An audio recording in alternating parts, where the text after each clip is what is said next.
하겠습니다. 지금까지 들어온 주요 뉴스 정리하겠습니다. 오늘도 김영민 아나운서와 함께합니다. 어서 오세요. 네, 점심 먹고 한잔하면서 듣는 영민한 뉴스 시간입니다. 네, 말도 많았습니다. 그리고 탈도 많았습니다. 잼버리 K-팝 콘서트를 끝으로 이제 마무리를 했는데요.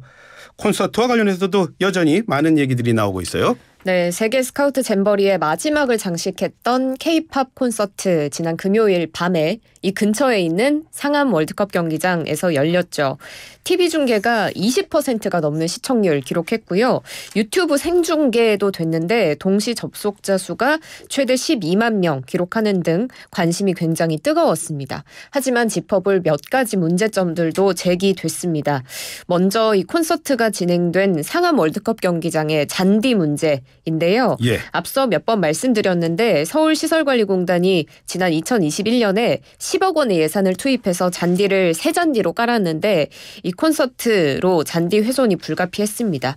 문체부는 어제 잼버리 K-팝 콘서트 기획 단계부터 경기장의 원상 회복을 위한 예산 편성했다라면서 그라운드 상황을 면밀히 살펴서 긴급 복구에 들어갈 것이다 라고 밝혔습니다. 하지만 이마저도 세금 낭비다라는 지적이 제기되고 있고요. 예. 또 콘서트 마지막 무대에 모든 출연진들이 나와서 풍선을 함께 부르는 무대가 있었는데 예. 이 생중계 때 자막으로 원곡자가 동방신기로 표기되면서 이 곡 풍선의 원곡 가수이자 작가로 알려진 밴드 다섯 손가락의 이두원 씨가 반발하는 일도 있었습니다. 예. 말씀하셨던 것처럼 말도 많고 탈도 많던 세계 스카우트 잼버리 막을 내렸고요. 각국 대원들은 한국에 남아서 문화체험하기도 하고 속속 귀국길에도 올랐습니다. 외신들은 이번 콘서트 어떻게 봤나요? 네, 먼저 AFP-통신 지난 12일에 서울발로 내보낸 기사에서 K-팝 콘서트의 열띤 분위기를 전했는데요. 그러면서도 정부가 재앙이 된 행사를 수습하기 위해서 수백만 달러의 비상자금 투입했지만 K-팝 팬들로부터 공공부문 직원에 이르기까지 한국 정부의 접근 방식에 대한 비판이 커지고 있다라며 비판적인 시각 전하기도 했습니다. 이 K-팝 콘서트 열린 곳의 잔디 훼손 문제도 함께 다뤘고요. 로이터 통신은 한국에서 열린 폭염과 비위생적인 환경에 대한 문제 제기, 또 대피로 얼룩진 세계 스카우트 잼버리가 K-팝 콘서트와 사과로 끝났다라고 보도했습니다. AP통신은 태풍이 수십 채의 집을 침수시키고 거리를 진흙탕 강으로 만든 지 하루 만에 K-팝 콘서트가 열렸다면서 예. 이 콘서트는 잼버리를 제대로 마무리하려는 정부의 열렬한 노력 끝에 열렸다라며 상황을 보도했습니다. 동시 접속자가 최대 12만 명이라고 하셨죠? 네. 사실 저 12만 명 중에 한 명이었습니다. 제가 원래 보지는 잘 않는데. 저도 한 명이었습니다. 예, 볼 수밖에 없었던 그런 콘서트였습니다. 자, 외신들의 반응 지금 전해주셨습니다. 대통령은 이번 잼버리에 대해서 무슨 말 했을까요? 네, 무사히 마무리됐다라고 평가했는데요. 윤석열 대통령 오늘 오전 용산 대통령실에서 주재한 수석 비서관 회의에서 이 경제의 대외 의존도 세계에서 가장 높은 우리나라는 국가 브랜드 이미지가 무엇보다 중요하다라고 밝히면서 잼버리를 무난하게 마무리함으로써 국가 브랜드 이미지를 지키는 데 큰 역할을 해준 종교계, 기업, 대학 및 여러 지자체에게 감사하다라고 밝혔습니다. 이 잼버리 대원들을 반갑게 응대해준 국민들에게도 감사함을 전했고요. 또 각종 행사에서 안전을 위해서 군, 경찰, 소방 애써주었는데 공무원들의 수고도 치하했다고 이도훈 대통령실 대변인이 전했습니다.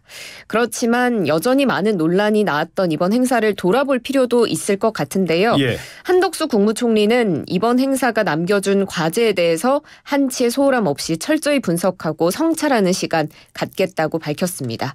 정부는 이 대회 준비가 미흡했던 원인에 대해서 감사원 감사 등을 실시할 예정입니다. 네, 다음 소식 알아보겠습니다.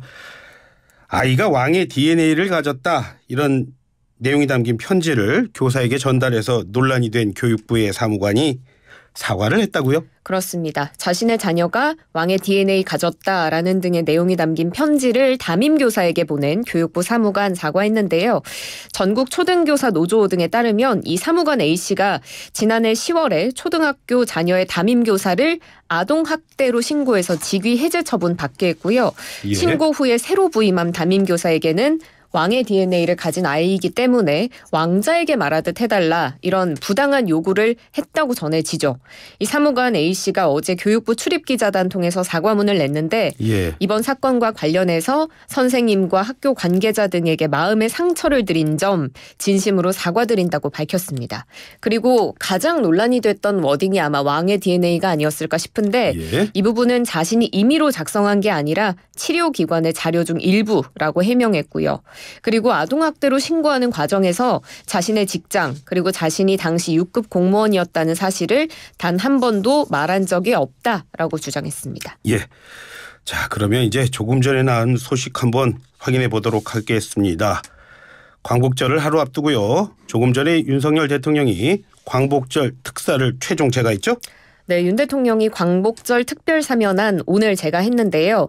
윤석열 정부의 세 번째 특별 사면이고요. 예. 광복절 특사는 이번이 두 번째입니다. 총 2,176명이 이번 특사 대상에 포함됐고요. 중소기업인, 소상공인 등 서민생계형 형사범 물론이고 특별 배려 수용자, 경제인, 정치인, 기업 임직원 등이 이름을 올렸습니다.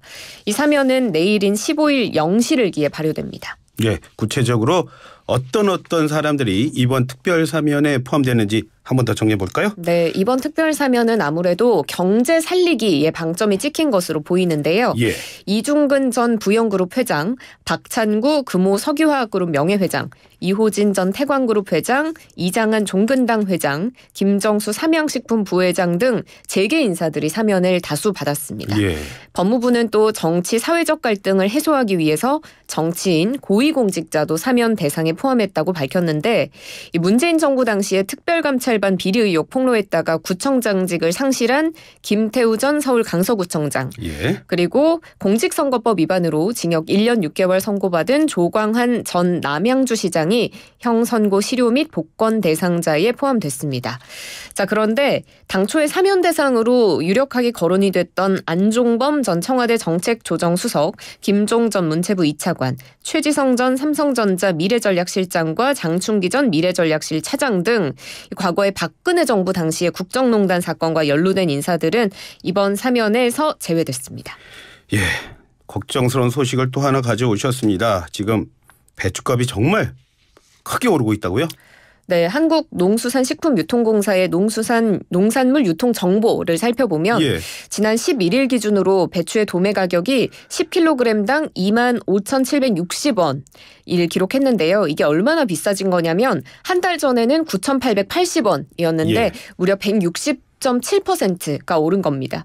1년 전 가격도 19,096원이었는데 그거에 비하면 35% 가까이 비싼 가격입니다. 예. 아무래도 지난달에 장마가 꽤 오랜 그렇죠. 시간 많은 양 예. 이어졌고 장마가 그치자마자 또 폭염까지 이어진 영향으로 보이고요.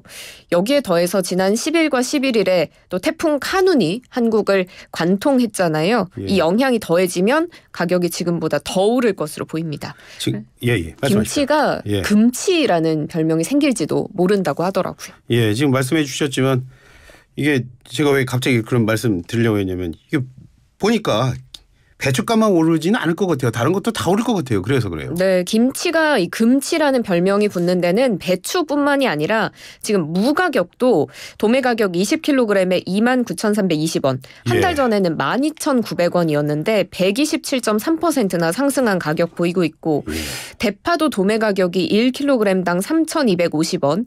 한 달 전과 비교하면 56% 오른 가격입니다.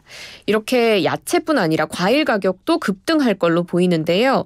지금 복숭아 도매 가격이 11일 기준으로 4kg당 33,160원.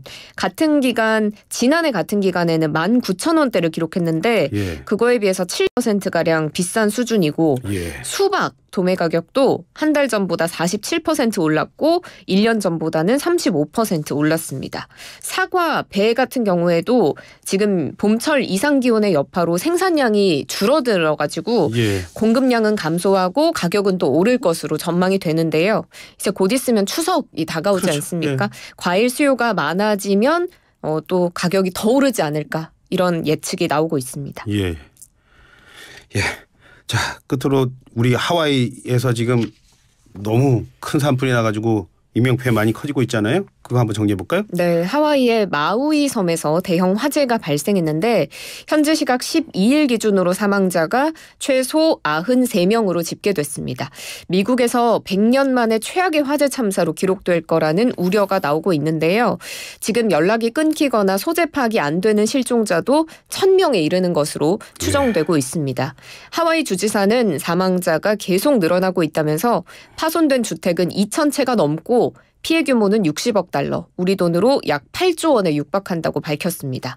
지금 집을 잃고 대피한 이재민이 4,500명 정도로 집계가 됐는데 그런데 이곳 주민들은 상당수가 친지의 집에 머무르는 경우가 많아서 이를 감안하면 이재민 수가 10,000명을 넘을 거라는 현지 언론 보도도 나오고 있습니다. 자, 그런데 미국인데 좀 믿을 수 없는 얘기도 있어요. 경보 사이렌이 안 울렸다 뭐 그런 얘기도 있더라고요. 네, 이 주 안전경보 시스템 상에는 재해에 대비한 경보 사이렌이 400개 가량 있고 이 마우이 섬에도 80개의 사이렌이 갖춰져 있지만 이 주 재난관리청에 따르면 화재 첫날인 지난 8일에는 경보 사이렌이 울린 기록이 없다라고 밝혔습니다.